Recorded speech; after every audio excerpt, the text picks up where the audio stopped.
Hello, hello. Welcome everyone. Hi. This is one of those weird webinars where we can't see you, but you can see us. So I'm hoping there's now a lovely audience joining the Zoom call today. And thank you so much for coming along. I'm just going to wait a few moments while the participant numbers click up. We had a quite startling number of sign-ups today, which is always really exciting and slightly daunting. So it'll be interesting to see who turns up and the questions you've got for us. So we've got about 54 people. It's at 55. Yeah, I don't know if there's a magic moment where I can kick off with my speech.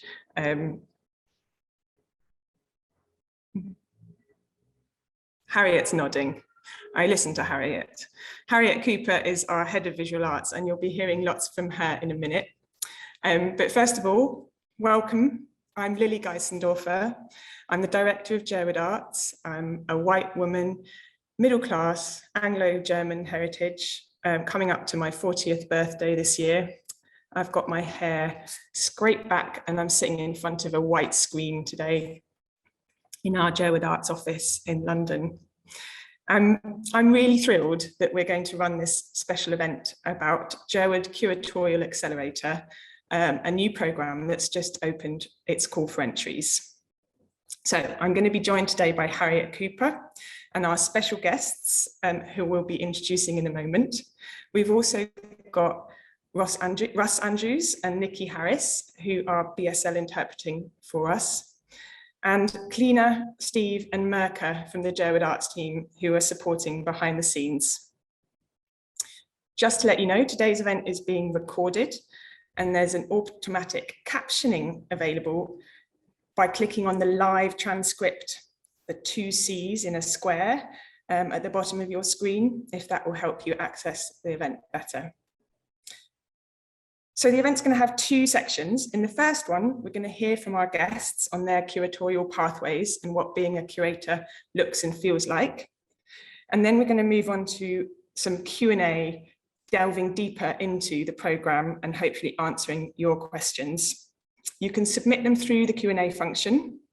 We also held a social media Ask Us Anything yesterday and collected a few questions that way. And we've also had questions over email. So we've got a few to kick us off. We're really hoping that you'll be able to learn more about the programme today and decide whether it's the right opportunity for you. So to kick us off, sorry, I just clicked mute by mistake. I was trying to hit send. I've just popped a link to the programme in the chat there, in case this is the first time you're finding out more about it. So what is it? It's a new 12-month programme led by Jerwood Arts and designed for us to support 10 early career curators from working class, low socioeconomic backgrounds to develop their networks, skills and leadership ambitions. It's designed to support individuals who are in the early stages of their career, have curating at the heart of their practice and are looking to take their next steps. So from July this year until July next year, the JCA Fellows will travel to 8 host organisations across the UK for behind the scenes insights into their curatorial approaches, artist communities and their civic role. You'll take part in an online curatorial and leadership development programme led by People Make It Work, and you'll benefit from individual mentoring. The programme aims to equip you with the networks, skills and knowledge to enable you to fulfil your ambitions and play a part in the future of the UK's visual arts sector. Our hosts are the Centre for Contemporary Art, Derry Londonderry in Northern Ireland, Dundee Contemporary Arts in Dundee, Scotland, Middlesbrough Institute of Modern Art, MIMA in Middlesbrough, Peak Cymru in Wales, in the Black Mountains, Somerset House in London, and Turner Contemporary in Hastings. And last but not least, Yorkshire Sculpture International. So I'm going to hand over to Harriet now, who's going to introduce herself and our guest speakers. Thanks, Lily. As Lily said, my name is Harriet Cooper and I'm the Head of Visual Arts here at Jerwood Arts. I am a white cis woman in my early 30s. I've got long brown hair, grey eyes and a nose piercing. I'm wearing a very bright pink top and sitting on the other side of the office to Lily, so we're being very careful about muting. Our speakers here today are all really amazing curators and cultural practitioners. They represent different curatorial journeys and different ways that they navigated the challenges of the visual arts sector. I think most of you who are attending this will probably know that being a curator among many professions is very rarely neat, linear, kind of, I guess, sort of intentional path. It can be quite hard to get to where you're trying to with it, particularly for individuals facing barriers, which resonates really strongly with why Jerwood Curatorial Accelerator exists.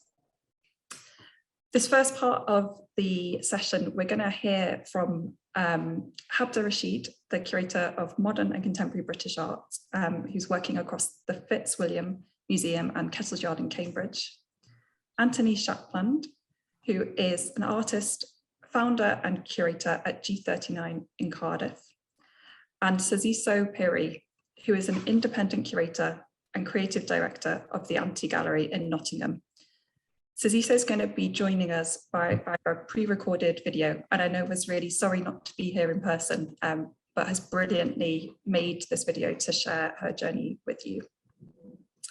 So Habda is our first speaker, and I'm just going to say a little bit about her pathway before she talks you through it herself. So before joining Kettle's Yard and the Fitzwilliam Museum, Habda was a curator at the Whitechapel Gallery and senior curator at Create London, where she also took up a post of interim artistic director in 2021.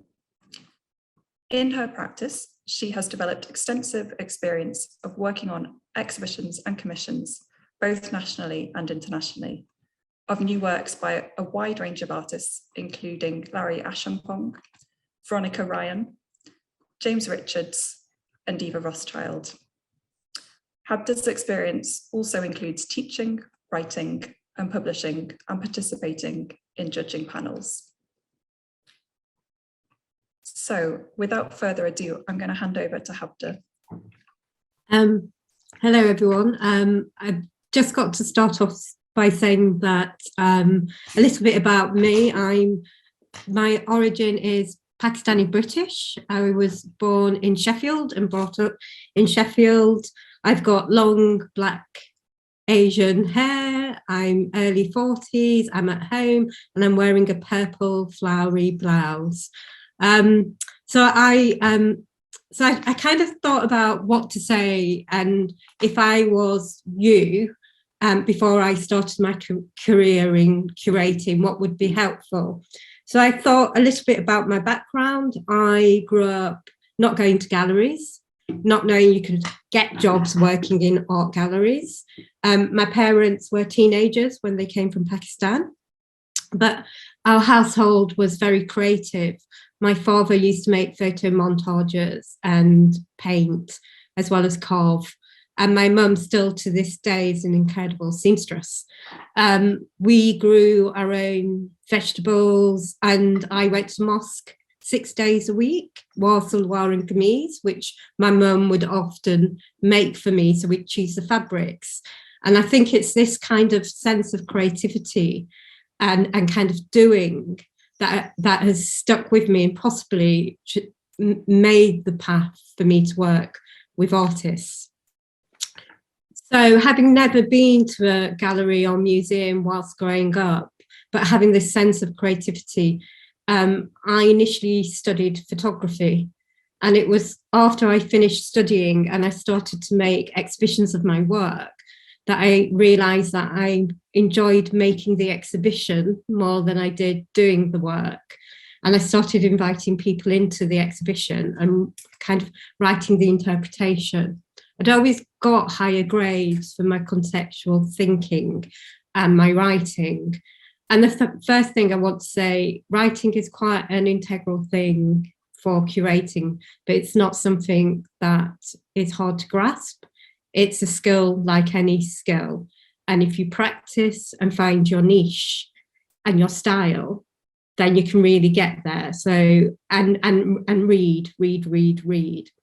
So once I decided that exhibition making was more for me, I chose to do an MA. And again, a practical choice for my career was to do my MA at the Whitechapel Gallery rather than at possibly at that moment a more prestigious art school. And that was because Whitechapel offered a placement, a year-long placement on a live exhibition. The course at that time was 2 years, which I think for someone like me who hadn't come from an art historical background or been to museums and galleries as much as other curators, I felt it was quite important for me to have those 2 years to study. So after my 2 years of studying, a kind of fortuitous moment happened, which again is something that tends to happen when you're kind of working in the art world. Is the assistant curator who was working on my placement left. So they kept me on for an extra year to see through the project. And after that year, I applied for a role at the gallery and became an assistant curator. And the image you can see on the left, a show called Spirit of Utopia, was my first exhibition.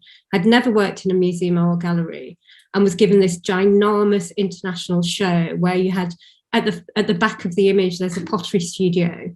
And then on the right, that's a therapy centre. And the exhibition was 2 floors, 3 galleries. It was massive, but I loved every moment of doing it. And so another kind of tip I would say is to find something within the art world you absolutely love doing, because it's hard work. And using your imagination and creativity, if that's the way you're inclined, which I was quite important for me. But this show also kind of highlights the different skills you need. We had volunteers working in the therapy centre. We employed potters for the pottery studio. So what I did when I started the Whitechapel Gallery is I did a series of courses, one on budgets, one on planning, like project planning, and another just on kind of workload. And they really helped me in terms of being able to be like a swan. So I could talk to artists and work through propositions, but at the same time, know what I'm talking about is realistic and doable. The second image is a swimming pool. So it just points to the creativity of the work at the Whitechapel Gallery, which I think is a real kind of grounding for you to understand my style. If we could move on to the second slide. So these are 2 more shows, and the reason I wanted to present these were quite different ways of thinking about art. So another kind of tip would be to kind of really push yourself.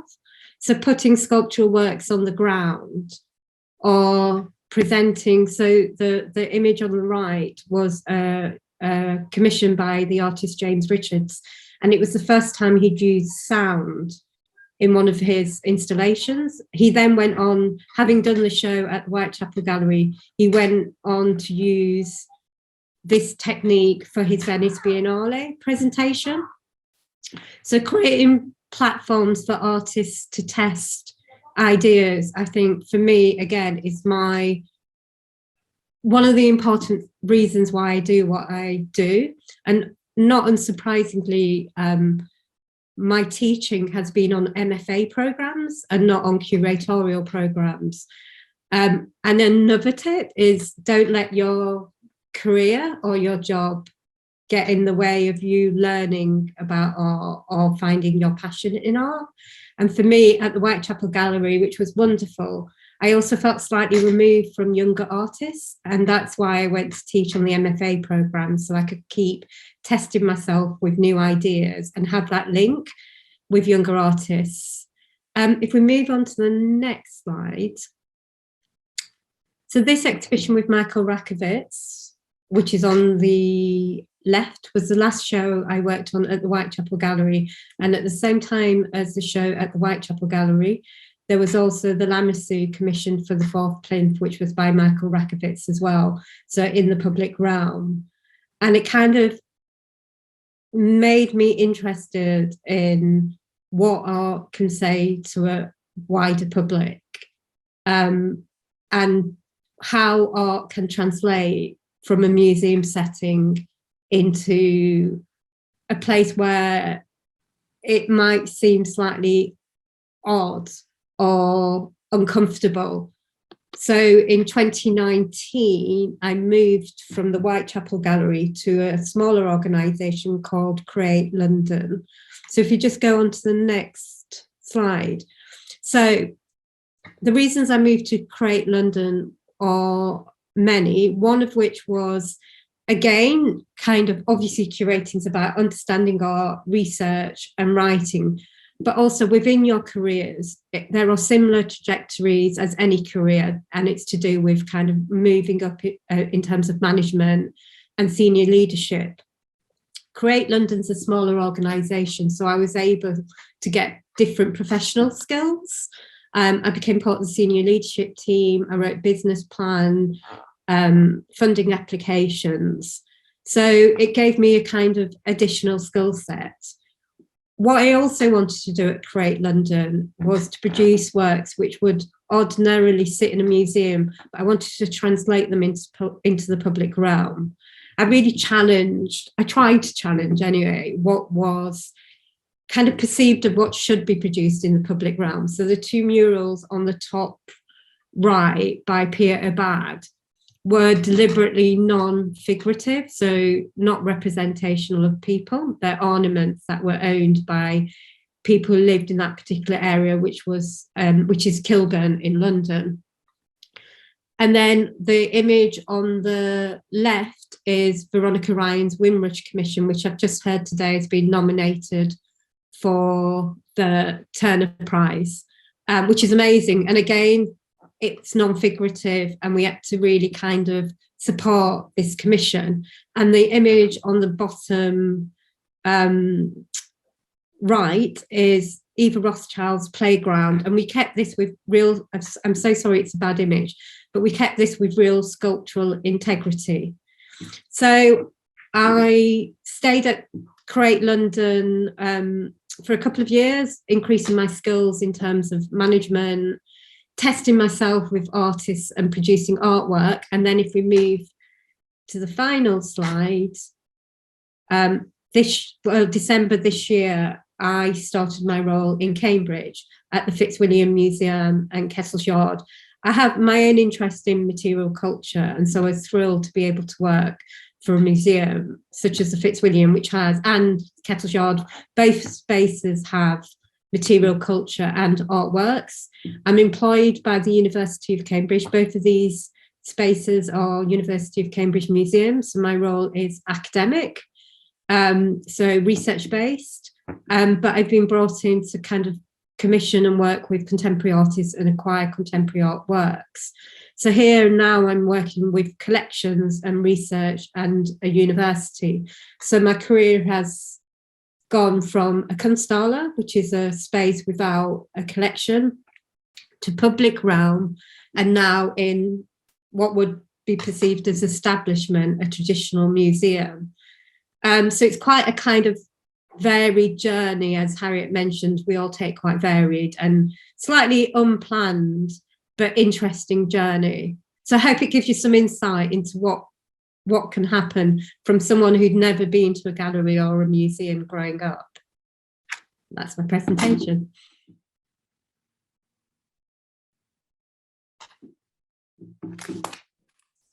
Thank you so much, Habda. It's so interesting to hear those different areas that you've been working in and how that's kind of moved through your career as well. I think it's one of those things about curatorial practices, those different projects that teach us different things and enable us to try different things is why it's such an exciting area to work in and to get to work with artists in. I'm going to introduce our second speaker now.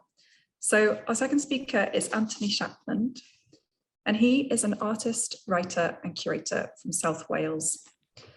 Anthony founded G39, an artist-led community space in Cardiff, where he is the creative director.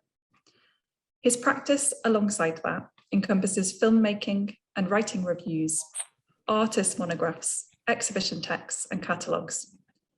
He has been on judging or selection panels for Artes Mundi 8, Jerwood Arts Survey II exhibition, and on the Wales in Venice committee. Anthony is currently part of a writers development programme with Literature Wales to support writers from working class backgrounds. So I'm going to hand over to Anthony now. Hi everyone. I'm Anthony from G39, an artist-led exhibition space in Cardiff. I'm white, bearded, gay man, and my pronouns are he, him. And I've literally just slipped into the early 50s bracket.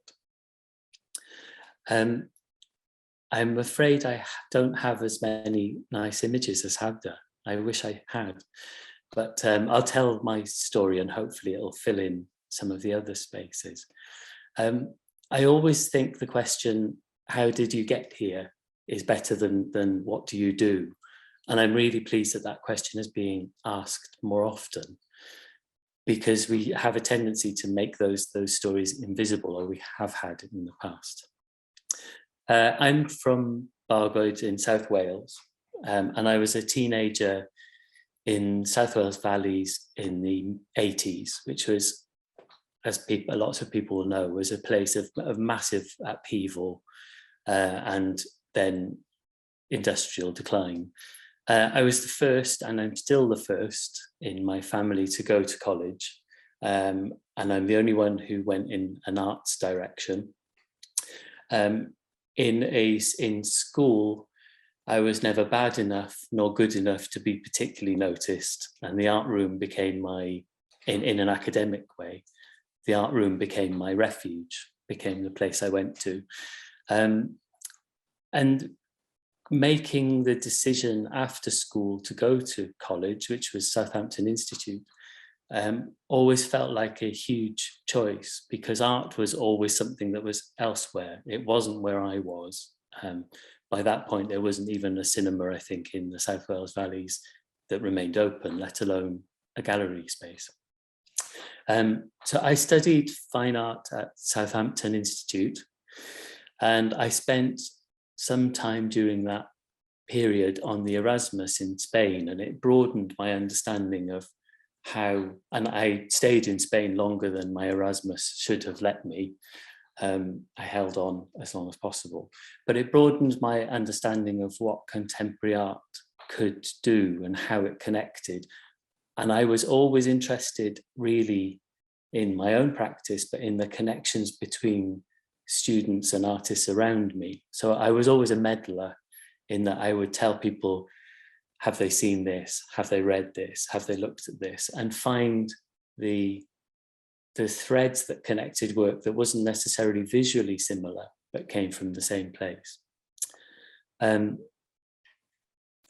I spent, after college, I spent, like many people in my generation, I spent some time, I went to London, but without a particular reason to go. I went because there was an understanding that if you were going to go somewhere, that was where you should go. So I was never sure why I was there, but I learned a lot through volunteer or part-time work with a lot of different artist-run spaces that were growing up in that would have been 95-ish. I am a good builder. I've come from a kind of quite a practical family. So my curatorial life began through making for artists. And I've always understood artists' work through that process, through understanding how they want things installed, and in those conversations about how things should be installed, understanding what the important thing is about the work. So I was in London, but it wasn't sustainable. I didn't have a real job, but I got a place on a residency in Germany. And this was a light bulb moment, I was in a town, quite a small town, about the size of the one I grew up in, just outside, not far from Stuttgart. And was in this small town, there was a huge Kunsthal, like a big space. And I couldn't comprehend that a small town like the one I was from could have this. And I spoke to the artists there and they said, just because we're not a city, just because we're parochial, why should we settle for mediocre? And it was a real changing point in terms of where I put myself and my practice, and subsequently a curatorial practice.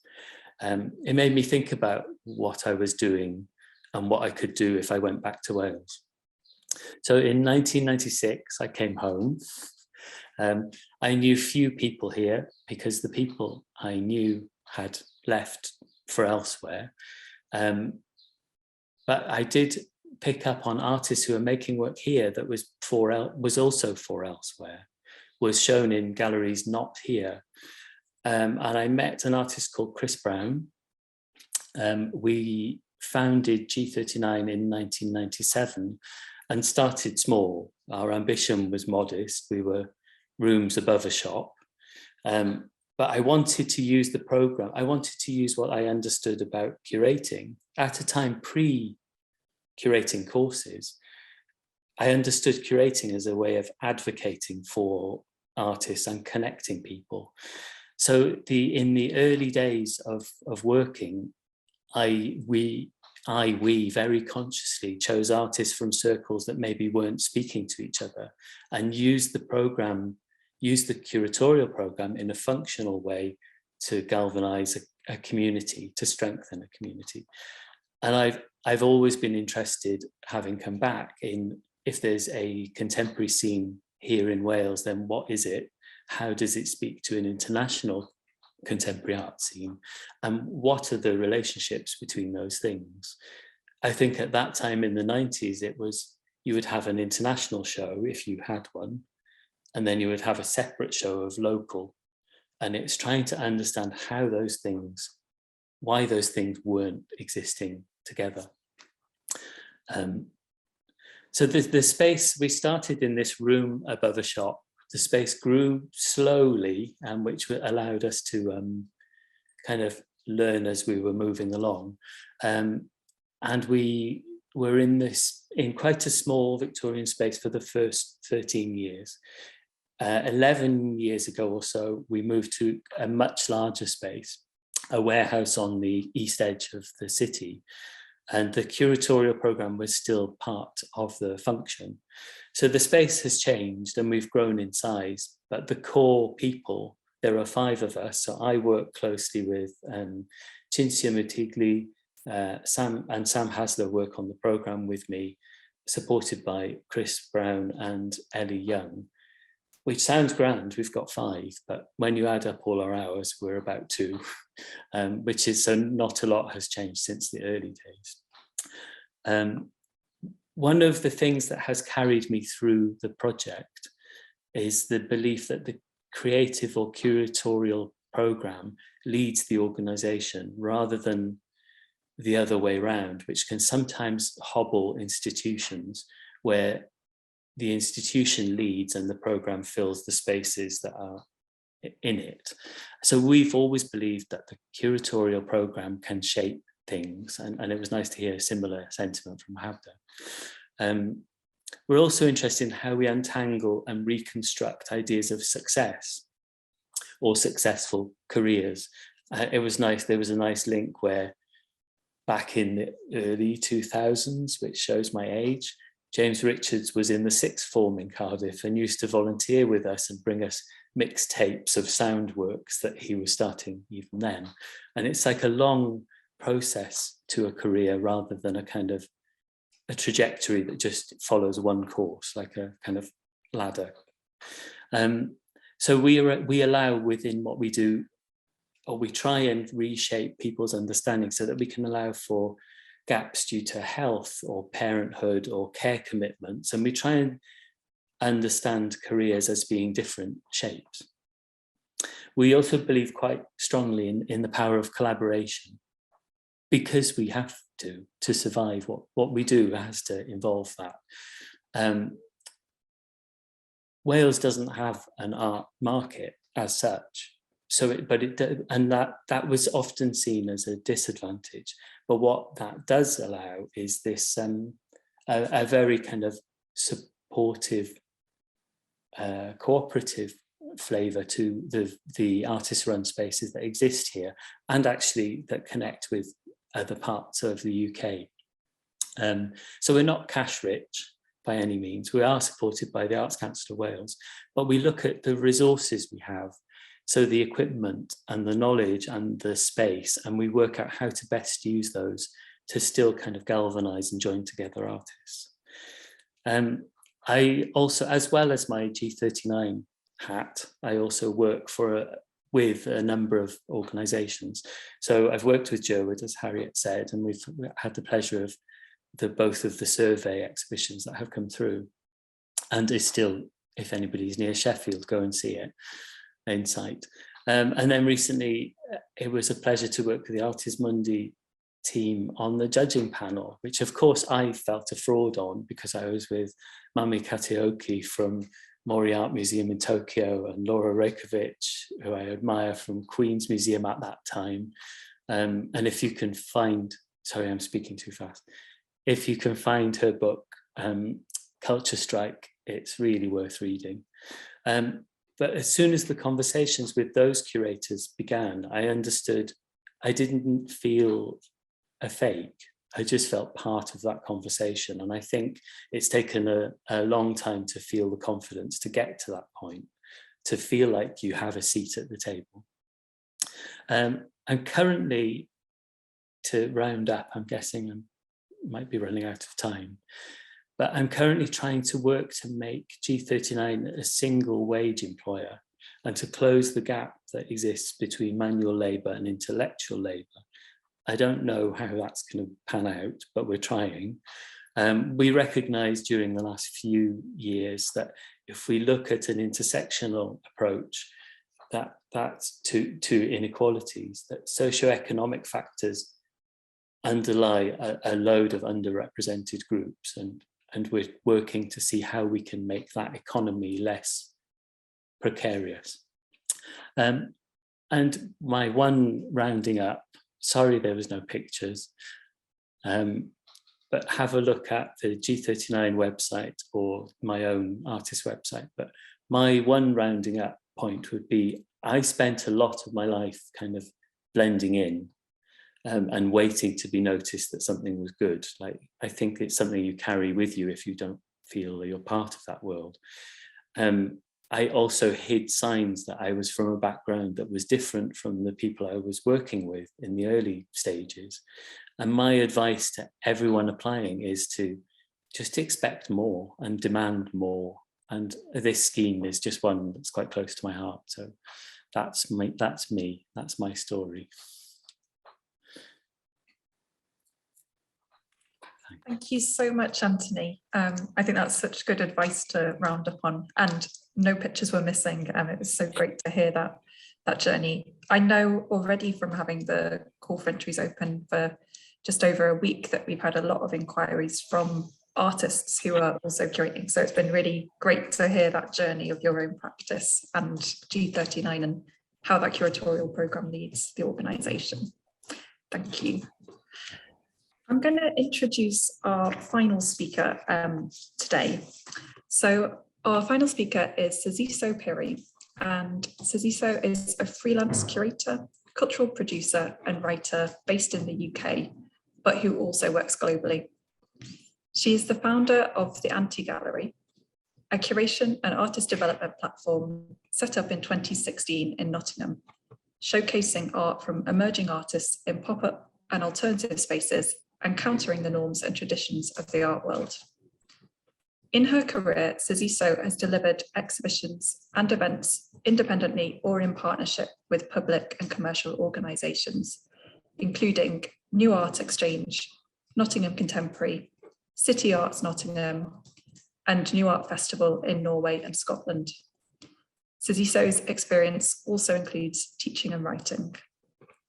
As we mentioned earlier, Susie so sadly can't be here today in person, but we're going to play a video that she's kindly prepared, and she's going to talk through her curatorial route here. Hello, my name is Sazizo Piri. I am a curator and cultural producer. My pronouns are she, her, and for the purpose of this video, I am a Black woman. I have long braided brown hair with blonde tips. I am wearing a green t-shirt and I am sat in front of a blurred background. Today, I will be doing a short presentation about my career journey as a curator. At the age of 17, I was invited to take part in a programme for young people. The programme was run by a gallery, and most of us who were on this programme were from low socioeconomic or working class backgrounds. We also had the opportunity to visit art galleries in London and in Birmingham. You know, there was work which I didn't particularly like, but also there was that understanding of the different reasons of why artists were making work as well. At the time when I was doing that programme, I was already studying AS level photography at college. And then I went on to also study AS level and A level history of art. And I just really became interested in art, a lot more interested in art than I was before. However, I never really considered maybe a career in arts because there wasn't really much guidance at the time in terms of, you know, the different careers that you could have through having an art degree or having art as a main interest. I ended up going for down a more academic route and studying politics and international relations. When I was at university, you know, I would go to the careers library and I would always be gravitated towards the creative section. So pursuing a creative career, it was almost like it was instilled in me from that seed that was sown from college and engaging on that programme with the gallery. So I knew that I wanted to work as someone who was supporting artists and artistic talent and artistic development. So the best thing for me was to get involved with galleries, and that's when I decided to do some volunteering. I volunteered with 2 galleries in Nottingham, and it was a really great experience for me because I was able to volunteer at lots of different types of events and engagements, whether that would be exhibition openings or a artist talk, a performance, a gallery tour, a community event. I also did quite a bit of invigilating in the gallery for exhibitions. And every time I would volunteer, I would use it as an opportunity for me to really soak in you know, the environment, to gain inspiration. You know, when the artists were doing their artist talks, I would use it as an opportunity for me to learn about the artist and about why the artist was creating their work. You know, I had that understanding that I didn't have any formal training or, you know, formal training from a higher education perspective. So I wanted to use it as almost like an alternative education. And that's how I treated it. So as time went on, I got to know the people working in the galleries and they got to know me, whether that they were the CEO or the director, program director, front of house, the cleaners. I really got to know everyone who was working in it in the gallery spaces. And from there, from them understanding what my interests were and where I wanted to develop, they also invited me for further opportunities. So from there came paid work, whether it was working as a paid gallery assistant, supporting the marketing team. There was also some curatorial support.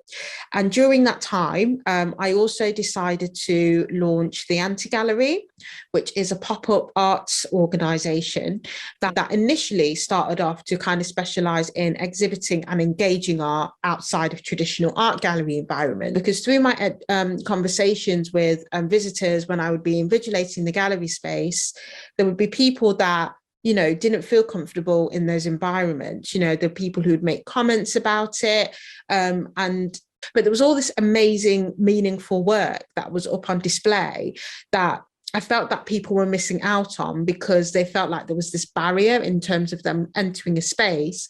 So I was really interested in taking art to spaces that people would just stumble upon, that were part of people's everyday. I did a lot of networking. So I'd already built up lots of different connections, whether they were through artists or, people working in gallery spaces as well. And in 2016, we had the launch for the Anti-Gallery, and since then we've launched over 30 we've had over 30 events, which have included exhibitions, film screenings, artist talks, we've had residencies. So I work as a freelance curator by choice. I feel that was like the best route for me because I quite like the idea of being able to work on different projects with different organisations and different people.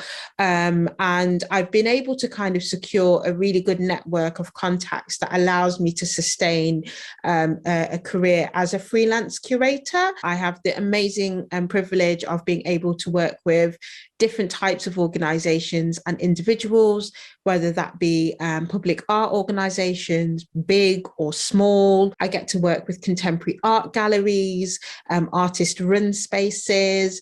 I do work with some commercial organisations. I also get to do a lot of festival work as well, which is really exciting, both in the UK and internationally. I now get paid to write about art as well, which I feel is a privilege, and it's a great way of me being able to get my thoughts and my ideas out there. My email address will show up on the screen, and I'd be more than happy to answer any questions that you may have based on what I've discussed or what some of the others have discussed today.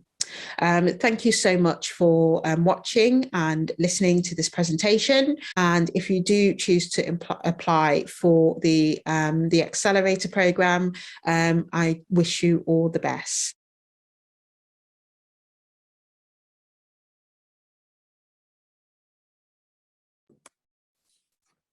Thank you so much to Saziso there.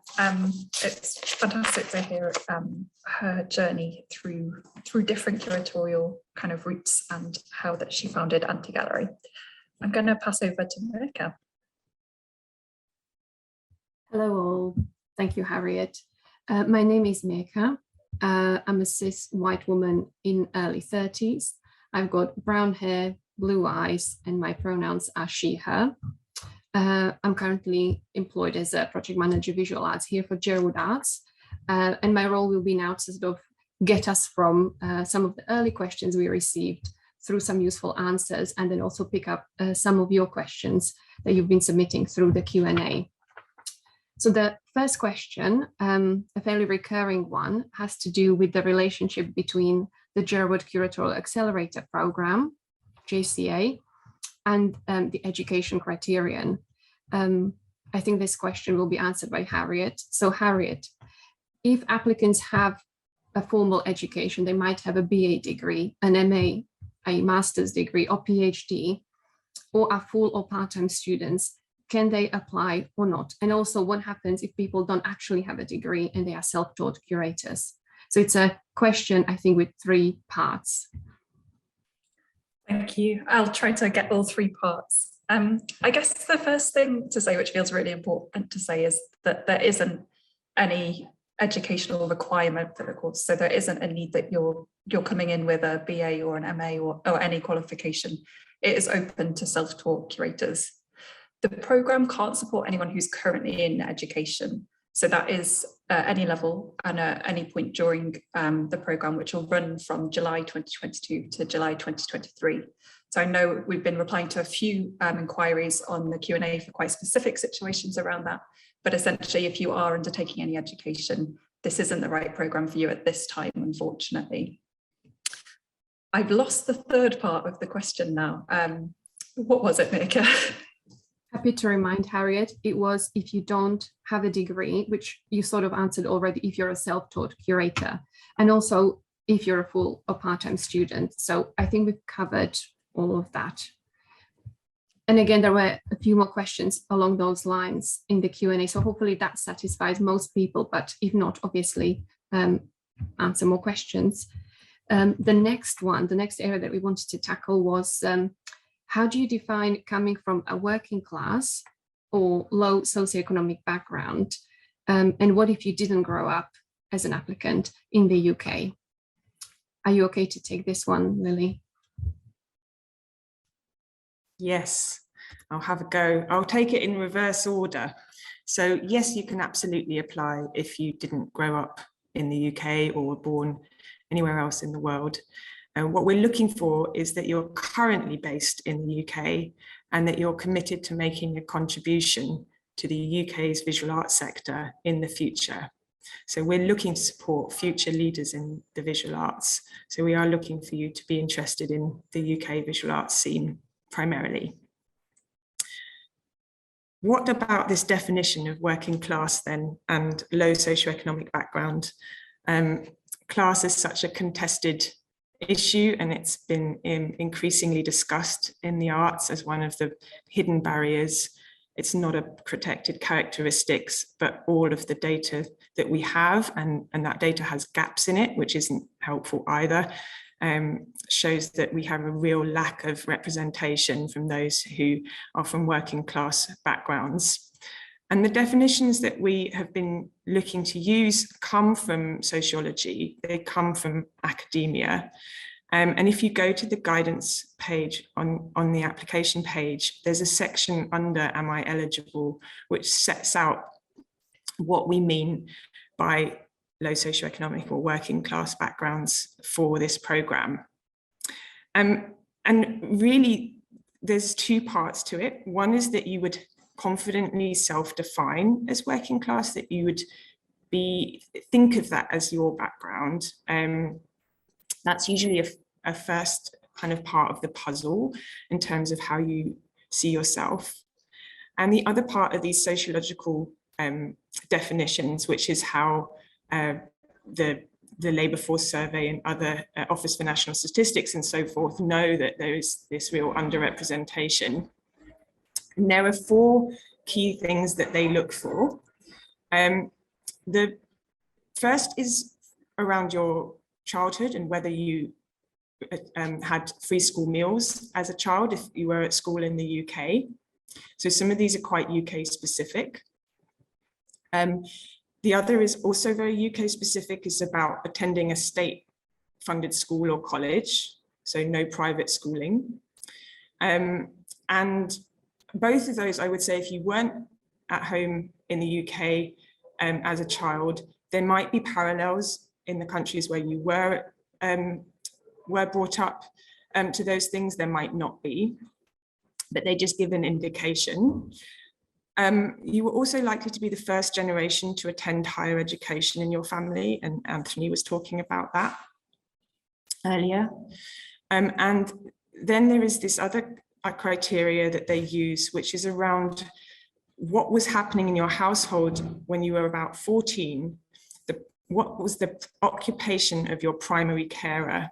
And that could be loosely described as unemployed, routine manual and service occupations, so things like van drivers, cleaners, porters, waiters, bar staff, or semi-routine manual and service occupations, so things like postal workers, security guards, machine workers, receptionists, sales assistants.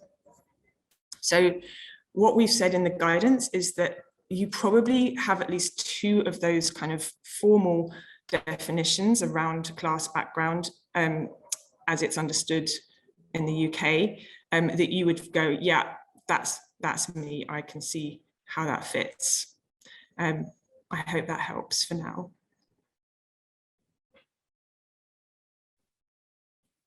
Thank you, Lily. The next question is also quite frequently recurring one, probably by necessity, because this one deals with how do Jerwood Arts define curatorial work, and what would count sort of as relevant experience. Quite a few people might have experience from other fields, you know, or various different subgenres within visual arts. I think there is also a Q&A question related to that, question about definition of curation and curatorial experience, and if it can be outside of visual art setting, if that would count. Would you be able to answer that, Harriet? Absolutely. I hope you've had a sense, even just from the conversation so far today, that those roots into curatorial practice and those definitions of what a curator is are broad and ever-changing. I think is something that we've been thinking about, how a sort of expansion of what that role has historically and traditionally, and to what it means now in contemporary visual arts. Some of the work that we've been doing with our host organisations has been to think about what those different activities involved in curating are, and how perhaps for some who don't have that in their job title or don't have kind of that formal kind of titling of that yet, are doing that work and are curating within what they do. I'd really recommend you to have a look at the guidance under this section, which is who is this programme for some of that, but to give you a sense for some of the activities that we've been thinking through. And I think there was a really nice link back to what Anthony had said around meddling and advocating, connecting, organising. These are very much in line with some of the kind of activities that our host organisations had brainstormed as well. So to talk about through sort of organising, facilitating and producing exhibitions and events, connecting audiences with art and artists, researching, archiving and sharing knowledge, caring for, nurturing and enabling opportunities for artistic practices, acting as a catalyst, a connector and a collaborator, working with organisations, communities, educationally or independently, and questioning and imagining what's possible through art. I think these are all the different, many parts of a puzzle of kind of what it is to curate. And I think as a curator, you hold those different hats at different moments with different people as well. So in terms of the programme, I think it's really important to emphasise that it is particularly focused on contemporary visual arts. We are really looking to support curators working in that field and wanting to build a future in that field as well. The question about whether experience from other areas of the arts can come in, I think, is a really interesting one. And I think particularly where there's sort of skills development, I can see that that would be really relevant. What we're kind of really thinking about and looking about and hoping to get a sense of in your applications are your own curatorial voice and vision. And those examples of where you've been able to show that and kind of been able to bring that into things that you're working on, even if that's part of a much bigger project.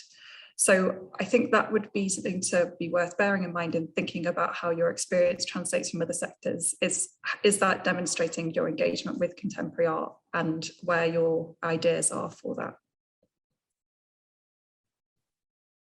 And can I quickly follow that up with another quite frequently cited question? How does one know that they are actually early career?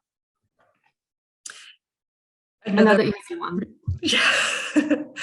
I feel like this is an incredibly hard question, and I think all of our speakers have kind of touched on the fact that careers are rarely linear. We all have breaks, health breaks, caring, like it doesn't always go consequentially. And I think that's something we're really keen to make sure we recognise in the programme. What we've tried to do in the guidance is to think about how you identify in terms of where you're at your career, but particularly thinking kind of the moment you're at and kind of how you feel you've developed up to this point. A few of the markers we've kind of put in to help you kind of think about whether you do still consider yourself at that moment in career is sort of the track record of curatorial work you've been developing in the visual arts. And we would normally expect that to be between 3 to 7 years outside of any educational training for this programme. It's not to say that that's a set kind of timescale, but we would expect for the level of curators that we're looking to support at this stage, who are aiming to kind of take a next step in their practice and develop more leadership skills, they would have some significant experience outside of education.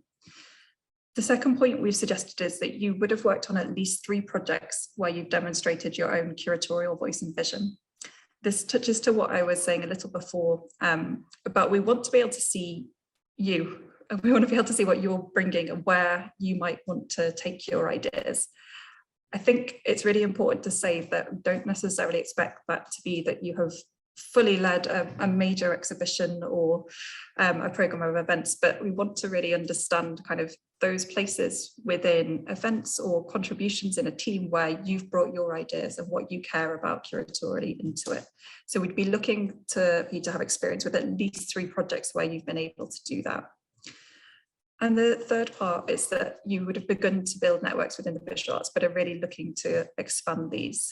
So the nature of the programme, which we talked through a little at the beginning of this talk, is around connecting and travelling across the UK and meeting some really interesting organisations and getting a sense of different curatorial practices, places, contexts across the whole of the country. In that sense, we kind of really want to be able to support those who are really eager to begin to make more of those connections, who maybe have been working and building connections locally or with partners that they've been developing work on, but would really benefit from understanding more about what's happening across the whole of the UK, what's happening in Northern Ireland, what's happening in Dundee, what's happening in Margate, and would really kind of benefit from both the peer network that the programme will give them, but also the connections and networks that they will meet through it. On the guidance as well, we have included some details about what might indicate that this might not be the right level for you, in terms that you might be a little bit more experienced and this programme would really benefit. And I'd really recommend having a look at those.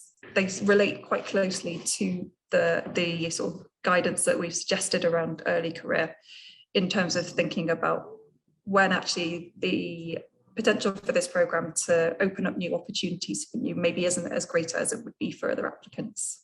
I'll pause there because I could keep going for a while on it, as it's a really tricky thing. And I think what we're trying to do is to support you as applicants to really think about what this programme could do for you at this moment and where you are right now.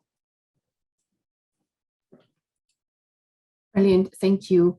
One more question, I think for Lily perhaps. This one is, can I work full or part-time and at the same time apply for JCA? And a sub question with that, why do I need a permission from my employer? Great questions, thank you, Mirka. We've got 2 minutes on the clock, so in reverse order. Can you be working full or part-time and apply? Yes. Why do you need permission from your employer? So particularly if you're full-time, we strongly recommend you discuss applying with your employer to ensure that they will be able to support you to make the most of the programme. The financial support available on the programme is designed to enable you to take part without financial loss of income. So if you're a full-time employee, you might see that financial bursary goes to your employer to be able to backfill your role so that you can undertake the programme, or some other arrangement that works for your particular job. You might split that financial bursary between your employer and you, if you're part-time, for example, or depending on your situation, so that neither of you loses out and you can make the most of the programme. And if you're freelance, you might take that full financial support as a fee to cover your time for both attending the in-person days and the workshop element online and wider reading around the programme.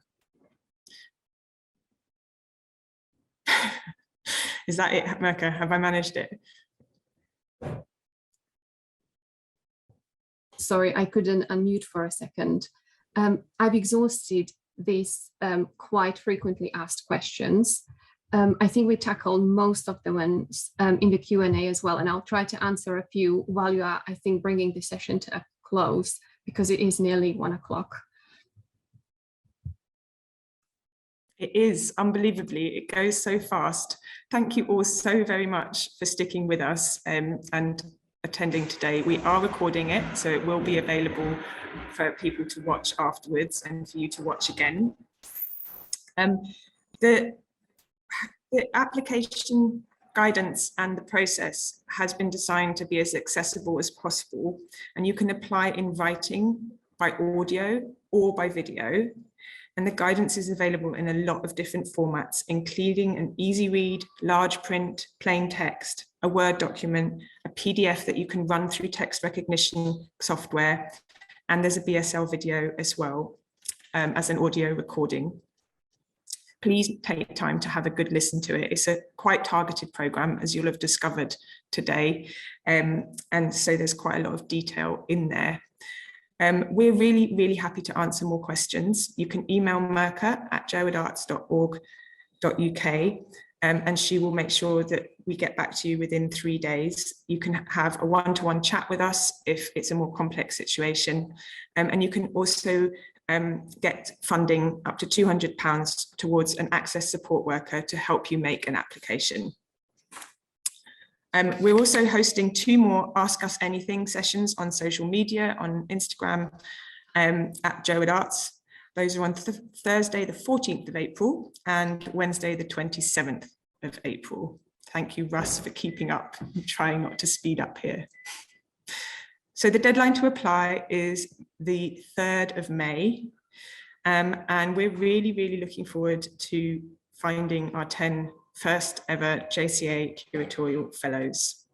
I really hope today has helped clarify what the programme's about and given you some amazing insights into Habda, Anthony and Cecila's careers. Thank you all for coming. I'm going to say goodbye.